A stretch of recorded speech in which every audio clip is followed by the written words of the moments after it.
Evi Kokalari, aktivistja shqiptaro-amerikane e cila 4 vite më parë u shfaq krahas Sali Berishës në betejën që ai kishte me Lulzim Bashën për vulën dhe logon e PD-s nuk i ndahet Krisla Civitas, i cili është në rolin e drejtuesit të fushatës së koalicionit Aleanca Shqipëria Madhështore për zgjedhjet parlamentare të 11 majit. Kokalari ka zgjedhur të replikojë me La Civita në çdo rrjet social, edhe në faqet që kryesisht përdoren nga republikanët amerikanë, ndërsa La Civita konsiderohet si sherifi që ka ardhur në qytet, por Kokalarin ai nuk është sherifi, ndërsa e këshillon se me atë çfarë po bën në Shqipëri, po rrënon reputacionin e tij.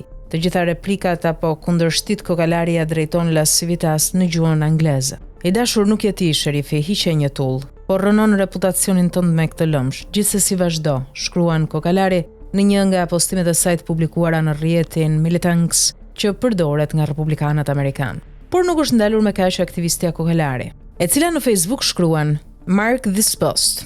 Fitoren e 11 majit ndaj Edi Ramos, opozitës ja voti Sali Berisha.